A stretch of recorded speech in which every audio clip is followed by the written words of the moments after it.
واقعاً استاد برکمال و صاحب مکتب در طول فعالیت پرمحصول علمیش در رشد معارف و فرهنگ تاجیک و زبان ناب تاجیکی خدمت‌های شایسته کرده شاگردان زیادی تربیت کرد. شاگردان امروز عالمی شناخته، محققی ورزیده اند و نه تنها در تاجیکستان بلکه در بسیار مملکت‌ها کار و فعالیتشان را بهر انکشاف علم فلسفه ادامه می‌دهند و در میان آنها ده‌ها تن دانشمندان روس و بلاروس، ایران و افغان، ازبک و قرغیز و قزاق و نمایندگان دیگر ملت‌ها جای دارند.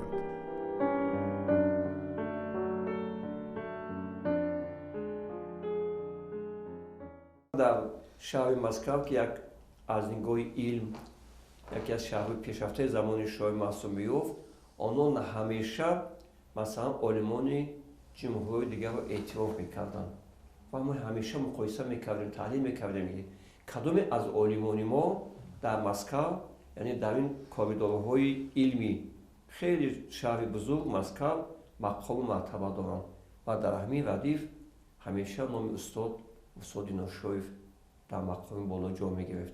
یعنی استاد نورشویف نه تنها در انستیتوت شرقشناسی، همچنین در انستیتوت فلسفه اکادمی علوم اسیر به حیث یک محقق خیلی ورزیده، به حیث یک عالم خیلی شناخته شده، مخصوص در سمت تاریخ فلسفه عصر نومگی یک مقام خاصه و یک آب و اعتبار خاصی داشته و ما از این همیشه افتخار میکردیم.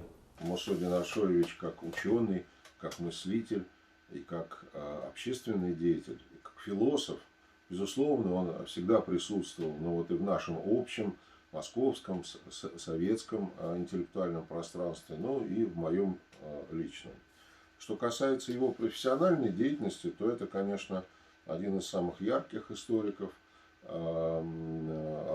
исламской философии советского и постсоветского периода. Его переводы с арабского и персидского на русский и таджикский языки хорошо известны. Я сам неоднократно пользовался ими, пользуюсь. Вот. И его исследовательские работы, прежде всего по Ибн Сине, также оказали большое влияние на отечественную арабистику и исламоведение, но также и работы по другим классическим мыслителям арабо-мусульманского Востока. И до сих пор эти работы не потеряли своего значения.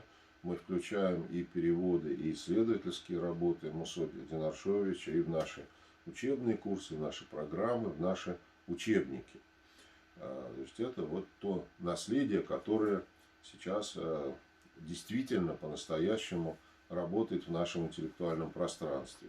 بسیار مسائلی که ما در مورد تحقیق تاریخ فلسفه و افکار فلسفی گذشتگانمون میپرداختیم، حتما با مصعود نورشویچ و اثرهای او مراجعت میکردیم، زیرا آن یک منبع بسیار اثرهای او یک منبع ناتکرار، منبع بسیار قوی برای تحلیل هر گونه مسئله های تاریخ فلسفه و افکار فلسفی خلق تاجیک بود و خود شخصیت اون کس هم شخصیتی بود که ناتکرار و از روی اندیشه علمی یک میتوانیم بگیم که یک نابغه و استعدادی مخصوصی علمی داشتند.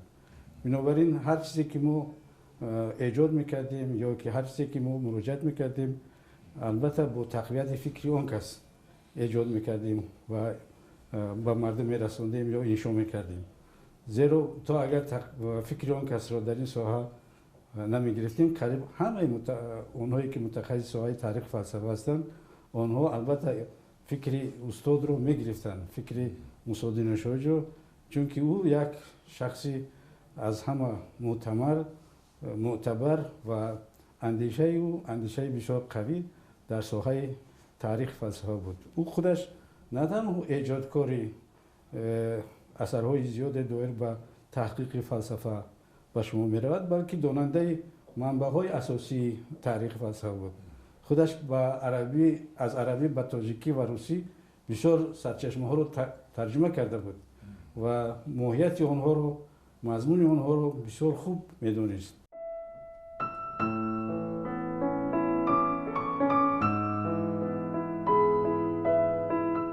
این نوارها حکایتگری روزهای تجلیلی جشنی 1025 سالگی شیخ الرئیس ابو علی ابن سینا، برگزاری کنفرانس بین المللی علمی ابو علی ابن سینا و تمدن جهانی در تاریخ 18 آگوست سال 2005 در تاجیکستان صاحب استقلال با شرکت بسیار از سینا شناسان و عالمان عالم، صاحب نظران و دانشمندان که فلسفه علامه ابن سینا را فلسفه بزرگ جهانی، گومانیزم علمی او را گومانیزم انسانی، عمومی بشری می‌دانند، رویدادی مهمی تاریخی بود. فلسفه از نظر ابن سینا به معنی خاص‌ترش علم درباره کلی ترین مسئله های هستی است.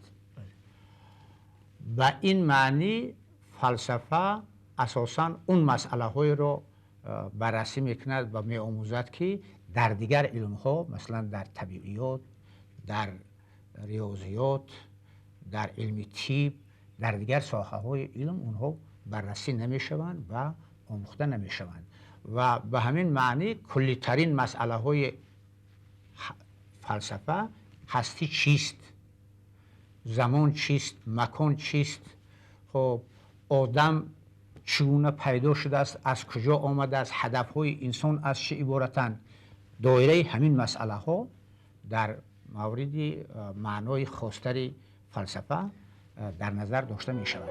باید تذکر داد که در آمادگی های همه طرفه و جدی برگزاری جشنهای باشکوه 1000 سالگی و 1025 سالگی ابن سینا، خدمت سینا شناس برجسته موسی دینارشایف خیلی بزرگ است. محض با ابتکار و تلاش های پیوسته این مرد خرد و فضیلت، اکثری آثار علمی و فلسفی ابو علی ابن سینا با ترجمه و تحریر پیشکش خوانندگان گردید.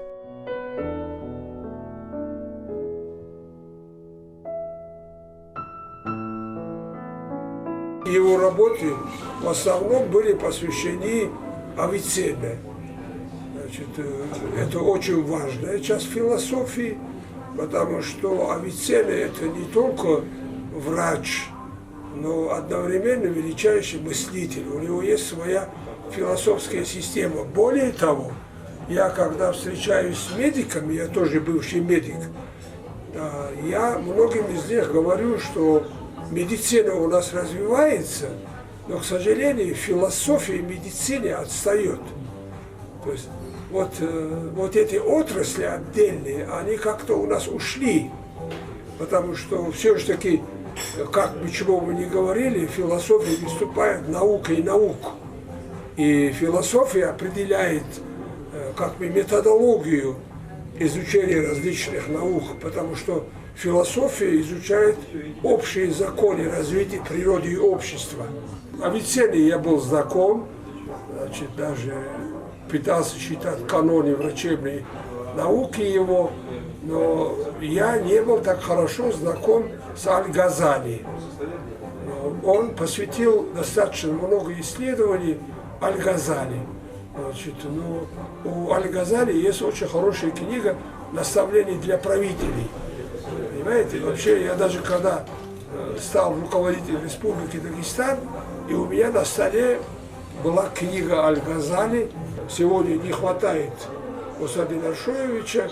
Значит, я думаю, что немало в Таджикистане и в России продолжатели его идей, его концепций, его философских работ.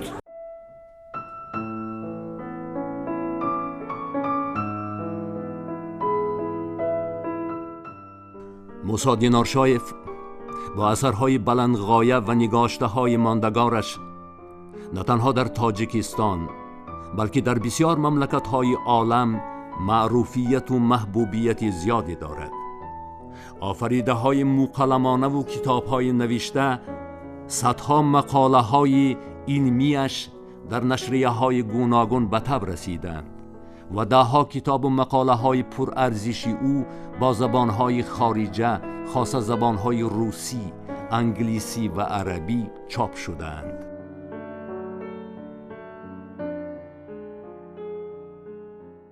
Я на самом деле познакомился с Мусо Динаршовичем в 1981 году в Душанбе на совещании, на первом всесоюзном координационном совещании по актуальным вопросам философской и общественной мысли Востока.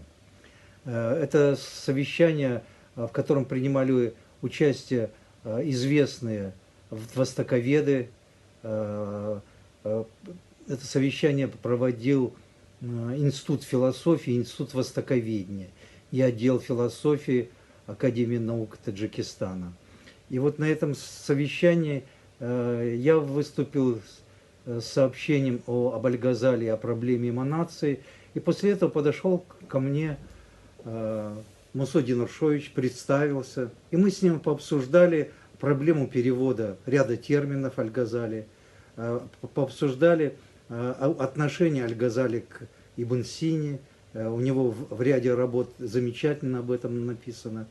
И тогда вот я понял, что это очень глубокий не только специалист, переводчик текстов, а хотел бы напомнить, что вот первое издание, которое было посвящено юбилею Абу Али ибн Сины, первый том вышел такой в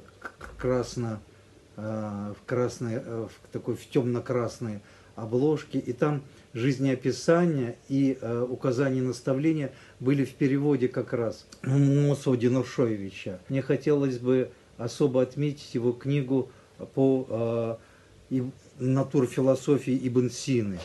Это книга 95-го года, если я правильно помню. И она вот как раз чем важна, что он как раз один из немногих, кто разбирает фундаментально философскую систему Ибн Сины. Потому что вы сами знаете, что такой энциклопедист, как Ибн Сина, его всегда бывает очень трудно охватить, как бы систематизируя основные его идеи по тем направлениям знания, в которых он считался крупнейшим специалистом своего времени. Мусо Динаршович тогда вот одним из первых начал заниматься гносеологией или эпистемологией. Потом уже Гуашон, когда написала свою книгу «Сущность существования», вот как раз в сопоставлении с ней очень многие нюансы были очень интересные у Мусо Динаршовича.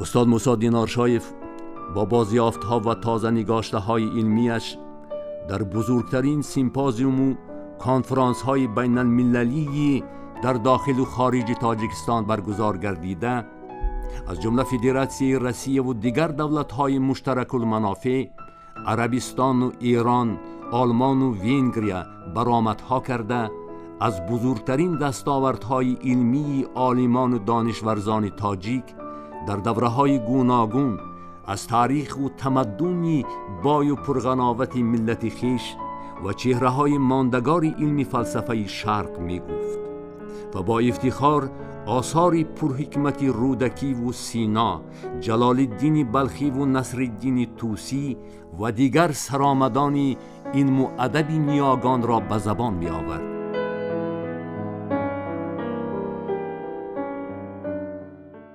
Мы встретились с Мусо Динаршовичем в 1980 году. Он уже тогда заведовал сектором философии, сектором истории философии, отдела философии Таджикистана. Встретились мы с ним в связи с грандиозным празднованием ЮНЕСКО юбилея тысячелетия со дня рождения Абу Али ибн Сина, Авиценны. Таджикистан провел великолепную международную выставку и конференцию, на которой, в частности, много иностранцев выступало, и приехала представительная делегация из Москвы, из Института философии, из философского факультета, в лице таких профессоров, как Василий Васильевич Соколов, например.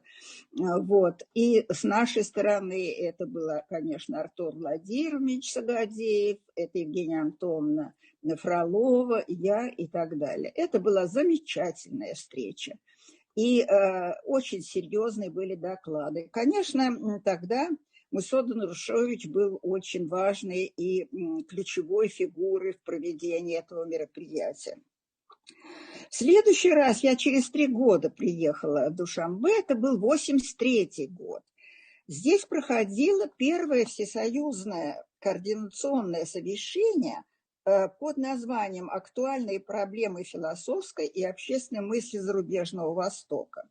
Эта конференция проводилась по инициативе недавно назначенного в качестве директора Института востоковедения академика Евгения Максимовича Примакова, которого я знала со времен своей учебы, потому что он и мой двоюродный брат кончали арабское отделение, а я в это время поступила в Институт востоковедения на индийское отделение.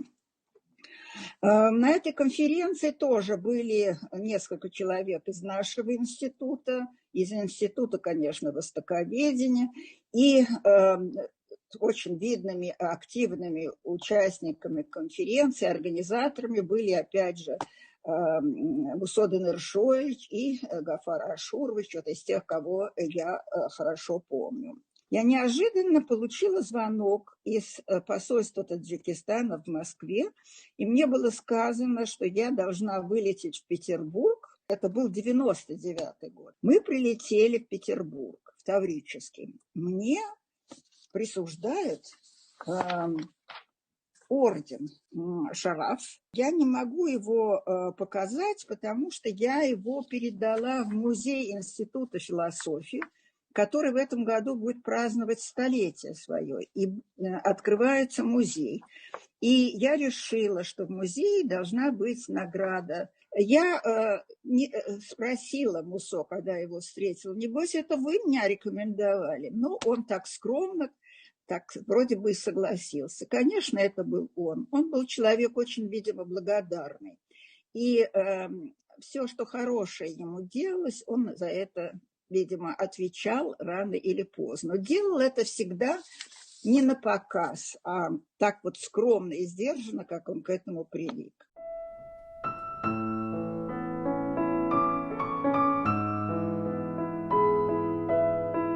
مفصوف برابر دیدنی ها از مملکت های پیشرفته مترقی که در ساحات گوناگونی خواجگی خلق دستاوردهای بزرگ را صاحبند، از علم، از فرهنگ ها، از تمدن های جهانی چیزی می گرفت و باری می برداشت، با خود می آورد و به دیگران می داد، تا اهل علم و معرفت، استادان و دانشجویان برخوردار از علم و فرهنگ معاصر، دانشوری اصیل و توانا و صاحب خرد باشد.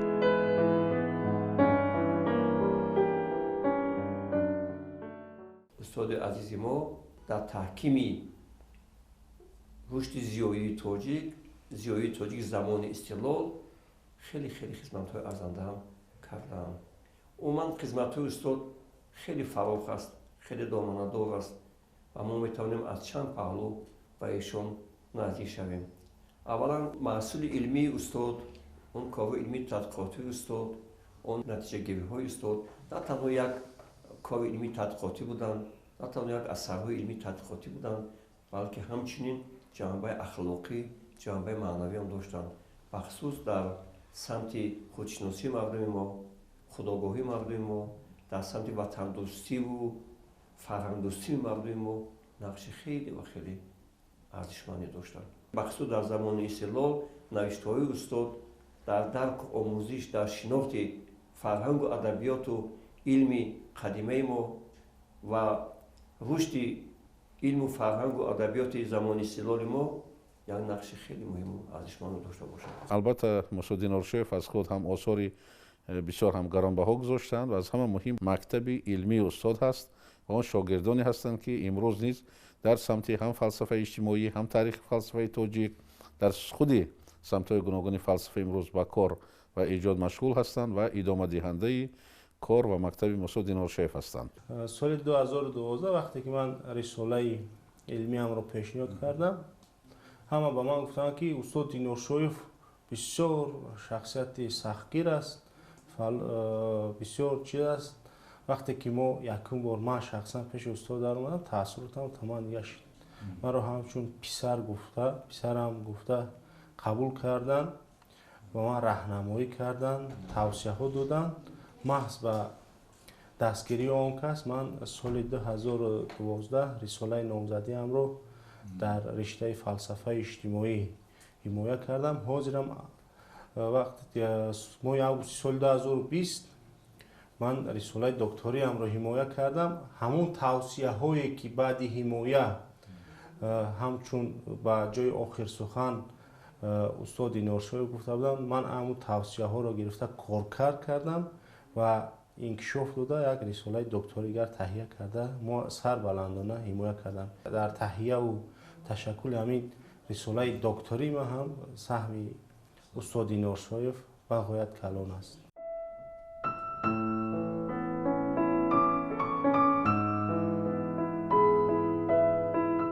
وقتی که راه طی نموده زندگی موسی دینارشویف را پیش نظر می آریم، خواهیم گفت که مفصوف شخصیتی است ناتکرار و برنده چندین صفت و هنرها بود که خداوند برایش ارزانی داشته است.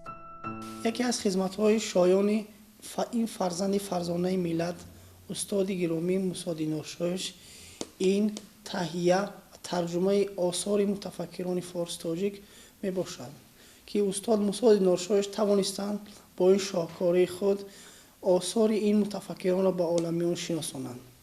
مخصوصاً در ترجمه آثار آنها از زبانهای عربی به روسی، از عربی به تاجیکی سهم بارز گذاشتند. در ترجمه آثار ابن سینا از زبان عربی به روسی، اینچنین ترجمه کتاب زاد المسافرین ناصر خسرو از زبان فارسی به زبان روسی، از کتاب توافت الفلاسفه محمد غزالی از زبان عربی به زبان روسی انجام رسیدند.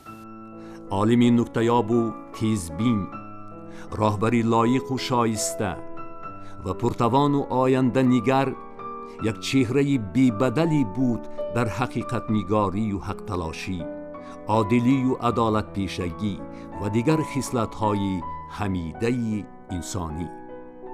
و بسیار سالها در حیات جمعیتی تاجیکستان صاحب استقلال فعالانه شرکت داشت و در پیشبرد کارهای دولتی سهم گذار بود و کارهای زیاد تشکیلی و مأموری را به عهده داشت. مثلا استاد موسی دینارشویف در تهیه سرقانون مملکت، برنامه و دستورهای شورای مرکزی حرکت وحدت ملی و احیای تاجیکستان، تألیف کتاب بنیاد دولتداری نوین که سال 2002 به تب رسیده درباره اهمیت تاریخی اجلاس تقدیرساز 16 شورای عالی جمهوری تاجیکستان و دستاوردهای خلق تاجیک در ظرف 10 سال برگزاری آن به قلم داده شده است، زحمت‌ها داشت. بسیار مقاله‌هایش همچون پژوهشگری دقیق نظر در مثال مقاله فلسفه صلح در مورد مسائل فلسفه صلح، تشکل ملت، اصول و راه‌های حل نزاع در جامعه، عامل‌های سرزدن نزاع شهروندی در تاجیکستان پرمحتوای و ارزشی بلند دارد. موسی دینارشویف در صحبت با خبرنگار مجله جمعیت سیاسی الیت مقاله آینده تاجیکستان با اکادمیک دینارشویف آورده است. در نتیجه تحکیم استقلالیت جمهوری تاجیکستان، قبول کنستیتوسیون آن و گفت و شنید بین محافظان ساخت کنستیتوسیونی و نیروهای اسلامگرا اکثریت این نزاع‌ها رفع کرده شدند و زمینه صلح ملی فراهم آمد.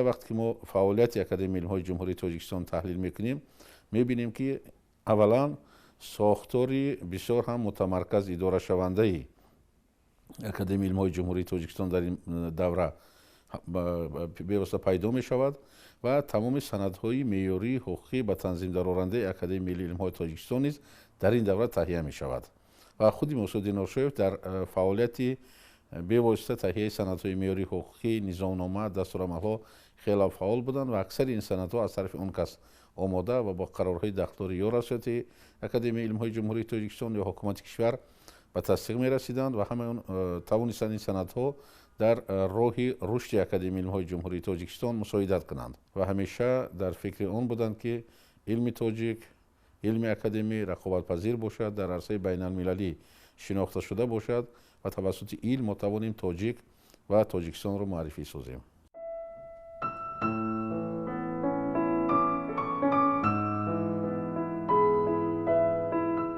نزدیکان و پیوندان استاد موسی دینارشایف. او و همسرش زیبونیسا دینارشایف و فرزندان خود را در راه علم و معرفت، فرهنگ و دانش اندوزی، انسان دوستی و صاحب هنری به کمال رساندند. زندگی من با این که 60 سال باید مهر محبت کلون گذشت. بچه‌ها که مکتب راه شدن و مکتب خوند شدن، این که هم بچه‌ها رو خوندنشون نظارت میکردن، هم کار میکردن. شکر خدا خانه به روزی نبود که یکون شاگردشون که نبیاید. همه شاگرداشون می آمدن میشتن، این کس میفهموندن گپ، همه با کدام چیز و مقصد و کتاب ها از بیبلیوتکشون گرفته میدادن. میگفتم من همین خیلی همچون